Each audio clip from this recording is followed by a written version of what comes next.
could accept the fact that the city is headed for a disaster of biblical proportion. It was Blaze its Old Testament in there. Real wrath of God type stuff. Fire and brimstone coming out of the sky. Spirits, seas, boiling. Waves of darkness, which the theocracy, the brave, human sacrifice, dogs and cats living together.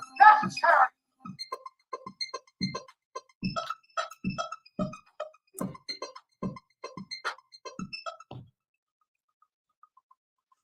The origins of the date and the term 420 generally were long murky. Some claimed it referred to a police code for marijuana possession, or that it derived from Bob Dylan's Rainy Day Women, number 12 and 35, with its refrain of "Everybody must get stoned." 420 being the product of 12 times 35. But the prevailing explanation is that it all started in the 1970s with a group of bell-bottom buddies from San Rafael High School in California's Marin County, north of San Francisco, who called themselves the Waldos. A friend's brother was afraid of getting busted for a patch of cannabis he was growing in the woods at nearby Point Reyes. So he drew a map and gave the teens permission to harvest the crop. So the story goes. During the fall 1971 at 4:20 p.m., just after classes and football practice, the group would meet up at the school's statue of chemist Louis Pasteur, smoke a joint, and head out to search for the weed patch. They never did find it, but their private lexicon, 420 Louis, just later became 420, would take on a life of its own. The Waldos saved postmarked letters and other artifacts from the 1970s referencing 420, which they now keep in a bank vault. And when the Oxford English Dictionary added the term in 2017, it cited some of those documents as the earliest recorded uses. But the question is how did 420 spread? A brother of one of the Waldos was a close friend of the Grateful Dead bassist Phil Lesh. As Lesh once confirmed in an interview with the Huffington Post, now the HuffPost, Waldos began hanging out in the band's circle and the slang spread. Fast forward to the early 1990s, Steve Bloom, a reporter for the cannabis magazine High Times, was at a Dead show when he was handed a flyer urging people to meet at 420 on 420 for a 420 in Marin County at the Sunset Spot on Mount Tamalpais. I can't even say these names. But anyways, over the mountain. It's a phenomenon, one of the Waldos, Steve Cooper, now 69, once told the Associated Press. Most things die within a couple of years, but this just goes on and on. And it's not like someday somebody's going to say, okay, Cannabis New Year's is on June 23rd now. While the Waldos came up with the term, the people who made the flyer distributed at the Dead show effectively turned 420 into a holiday, remain unknown. But then how is it celebrated? Well, with weed, naturally. But some celebrations are bigger than others. The Mile High 420 Festival in Denver, for example, typically draws thousands and describes itself as the largest free 420 event in the world. Hippie Hill in San Francisco's Golden Gate Park has also attracted massive crowds, but the gathering was canceled this year with organizers citing lack of financial sponsorship and city budget cuts. College quads and state house lawns are also known for drawing 420 celebrations, with the University of Colorado Boulder historically among the largest, though not so much since the administration banned the annual smokeout over a decade ago. Some breweries make beers that are 420 themed, but not laced, including Sweetwater Brewing in Atlanta, which is throwing a 420 music festival this weekend, and whose founders went to, of course, the University of Colorado. And let's see here. Another brew company releases Waldo Special Ale every year on 420 in partnership with the Terms Coiners. That's where the Waldos will be this Saturday to sample the beer, for which they picked out the hops that smell and taste like the dankest marijuana.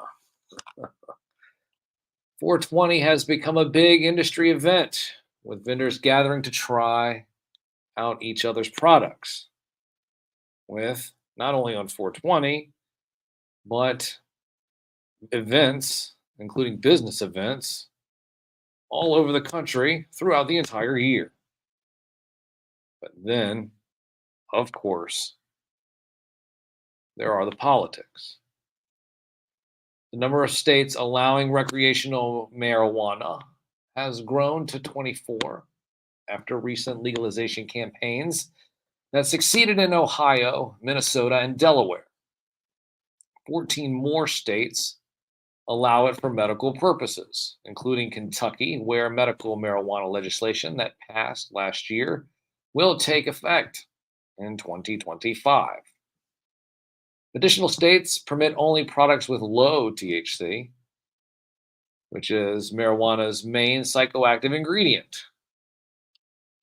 for certain medical conditions. But marijuana is still illegal under federal law. It would drugs such as heroin under Schedule 1 of the Controlled Substances Act, meaning it has no federally accepted medical use and a high potential for abuse.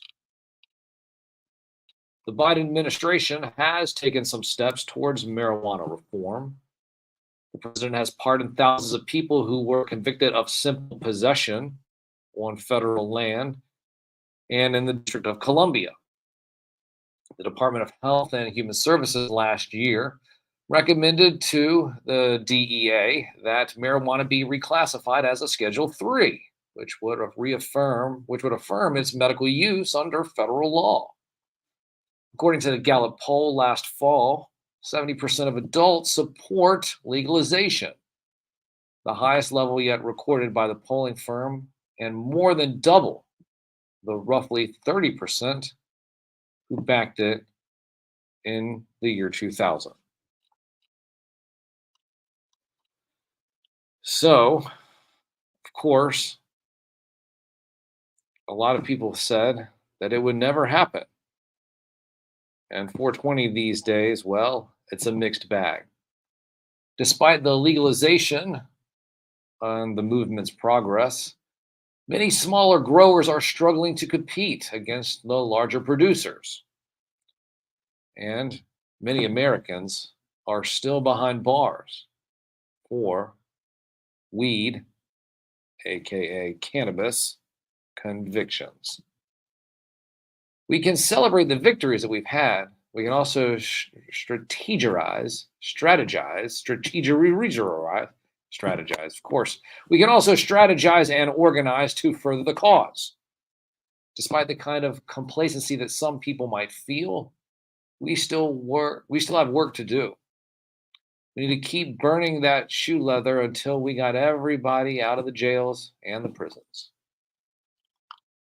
For the Waldos, 420 signifies above all else a good time. We're not political, we're jokers, one of them said. But there was a time that we can't forget, when it was secretive. The energy of that time was more charged, more exciting in a certain way. I'm not saying that's all good. It's not good. They were putting people in jail. You wouldn't want to go back to those times. But what we can all do is celebrate today and the high times. Broadcasting live on 420 in the year 2024. You're listening to 90.1 FM. Follow me at Sam Newsman all over social media and now on Instagram with a live feed at Sam Newsman Live. That's at Sam Newsman Live. We'll be back here in just a few moments with our segment, of course, What We Learned Today. A couple of shout outs, birthday wishes as well. So make sure that you are staying tuned. Make sure you also download the Live 365 app. Download the Live 365 app, search WDCE, and you can listen to the cartoon themes that we play throughout the show, sitcom themes, and whatever else themes we decide we want to play. And like I said, you can also go to WDCE.org as well. Well, like I said, we'll be back just a few moments here, setting the standard, raising the bar here on the only award-winning radio show dedicated to the magic and nostalgia of Saturday morning, hosted by me, a real media puppet. Shout out to everybody in the chats. I see all you down there. Happy 420. From the most trusted puppet in media, reporting since Roswell, I'm Sam Newsman, and this is Saturday morning.